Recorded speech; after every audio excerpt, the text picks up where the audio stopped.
Bismillahirrahmanirrahim. How many times this question has clicked in your mind that if everything in the universe is believed to have been created by God, then what is the origin or source of God? Firstly, clear this concept that God has no specific time existence. God has existed forever. I will prove it mathematically. The universal truths which have already been established cannot be challenged by anyone now. For example, everyone knows that 2 plus 2 is 4. It's a universal truth. If someone tries to make it 2 plus 2 5 or 2 plus 2 3, then it is illogical. This mathematical equation will remain as a universal truth. Exactly the same way, it has been established that the universe wasn't always there, but has been created. Do you know it has been theorized in 17th or 18th century that the universe is a steady state universe? It has always been like that. Now in the current era, after Big Bang theory, the steady state theory got rejected when the Hubble Space Telescope's observation put forth Big Bang in 1920s. Hubble observed that our universe was ceaselessly expanding outward and all the galaxies or the stars within it were moving away from one another. He then drew a spectrum where if the light source, the lines are shifted into the red part, it means they are moving away. So it is logical that if the time is reversed, then it has been a starting point. For example, if I have few balls in my hand and I throw them away, they will move away from each other. As it is a universal truth that they have been moving because they had a beginning, where all the balls were together. It's a natural thing. Now Hubble says that if we reverse the time, the galaxies and the stars are all together at a singularity. Scientists say that the point has mass with infinite density and zero volume, which means creation ex nihilo, means there was nothing and it happened. Scientists say even if a small disturbance had happened, even between a trillion seconds, the universe would not have been existed. This is just related to existence. Further billions of fine tunings, there are planets, the distance between Earth from other planet, distance of Earth from Sun, the gravitational force, its movement, speed, etc. It is a field in which a man gets mesmerized. After considering all these things, the theory of steady-state universe got terminated and Big Bang established. Now creation ex nihilo has been proved, which means human and universe got created. There was a problem only if we have believed the fact that humans and universe existed always. Science has solved this mystery that the creation has happened. Now the argument left is that there is a creator or not. In order to understand this fine-tuning, it would take many brains and intellect to process the perfect structure of DNA and their harmony. To understand, only to understand, not to create. After all this intellect, yet we are only discovering the things. All the things which we have discovered are actually the discovery of the physical phenomena of nature. Likewise, we have explored the sun rises from east and sets in the west with respect to the movement of earth. Actually, sun never sets or rises. So the physical phenomena that we have discovered, this phenomena didn't create the sun. If we know the phenomena, it doesn't mean that it is the creator of a sun. A chick hatches from an egg. You keep the egg at a warm temperature for 22 days under a hen or sun machine. This information didn't create the chick. Rather, it's just a piece of information about the birth of a chick. You can dig deep as you want. Ultimately, a bundle of information would add, but you won't discover about the creator. Even a chick doesn't know which give birth to it. Crocodile, elephant don't know about their qualities. Even a man doesn't fully understand what he is capable of. Science is exploring it bit by bit, so we are not the creator of these qualities. Perhaps there is a mighty brain behind which is well organized. Also, this is fully established in mathematics that's behind all the well organized affair, there is a brain. Without brain, no one can design all this. In physics, the second law of thermodynamics states that either entropy remains constant or it increases. God forbids, if there is a bomb blast, then everything disperses into pieces.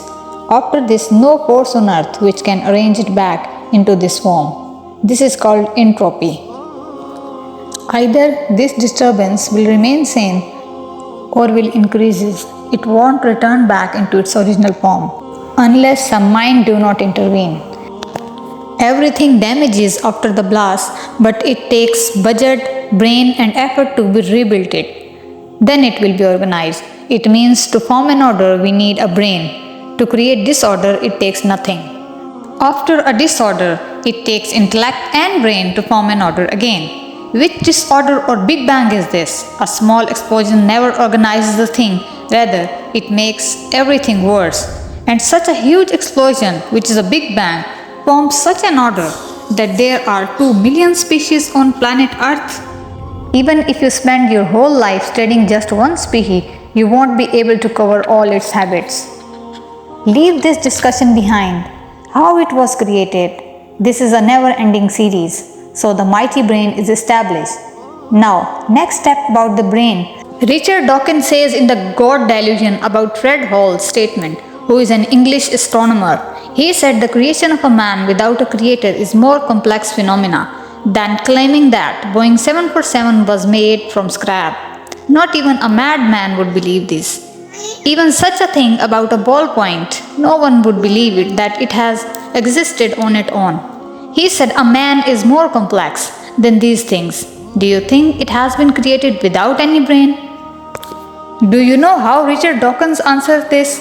He named a chapter with a heading, The Ultimate Boeing 747. He said, if such is the case that the biggest Boeing 747 is God Himself, you are saying that a human is such a complex being that it cannot come into existence simultaneously.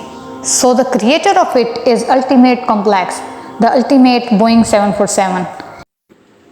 If such a complex creation with having a DNA structure cannot be brought into existence without a creator, then the one who created it is a great complex authority. Therefore, the authority should also have a creator. Let's suppose for the sake of argument we agree this point. Now, dig deep a little further. Then if our creator also had a complex creator, then the complex creator had a more complex creator, and this equation goes on, which never gonna be end, until there is a creator who has not created. So he is, as Quran says, Lam yalid wa lam yulad. He never beget, nor is born. Surah Ikhlas teaches us mathematics and physics. Such a huge definition it is that we have casually memorized it in the childhood that he doesn't have any father or a son. That actually explains he himself has not come out of anything, nor has anyone come out of him. He is eternal. There is a hadith in Sahih Bukhari that Satan comes to you. He asks, who created trees? You say God. He asks, who created mountains? You say God. He asks you different question and you answer with God. Till he says, who created your Lord? Now your answer must be, Qul huwallahu ahad, Allahu samad, lam yalid, wa lam yulad, wa lam yakul lahu kufuwan ahad. Our Prophet taught us this. God has made him our leader and our guidance. Now with the mathematical equation and scientific discoveries and all the universal truth which God has revealed to human being, so now we can easily explain further about God's existence with the help of these things. That if there is a creator of a creator, then it should also have its creator. Therefore, a never-ending cycle will start. Now, if you are thinking that why should we believe in the existence of one supreme being, the acceptance lies in the fact that the equation on the other side physically visible to me that I exist. Creation is there. If there was a theory that neither there is a creation nor a creator, then nothing would have forced us into believing this. But we see the universe around us. We are a live being. We are seeing everything around us. Created things are present here. Now we must see from another angle and ultimately stop on the existence of a single creator who has not created by anyone. If you ask me which quality of Allah is beyond our imagination, which we cannot even explain with example, see, if Allah says I hear and I see things, we can have a blur image of how He hears and sees things. Although mine is granted, Allah has its own. Mine is limited, Allah has unlimited. Mine is dependent, Allah has independent. We can imagine everything to a certain extent, but this particular quality that Allah has existed forever, that there has been no point in time when He didn't exist, is like a blind believer concept in which you can't reach to a certain conclusion by diving into it. So this is a quality of Allah we cannot share. But the quality of being there for eternity He has shared with us. With the difference of creator and creation, He will give us eternal life in heaven. The attribute of self-existence can never be shared, but the attribute of being for eternity He has promised us. This is the concept that fetches the love of Allah inside your heart. That He was alone, but He shared this quality with the difference of creator and creation. What blessings Allah has offered you in heaven that you will wish and you will be granted. In the light of continuous evolving knowledge and scientific advancement that contributes to a deeper understanding, I confidently assert that Islam is a modern religion which is further unveiling the truth of nature. May the grace of Allah guide us toward greater wisdom and authentic knowledge. Stay well and remember me in prayers. Taiba Nasir signing off.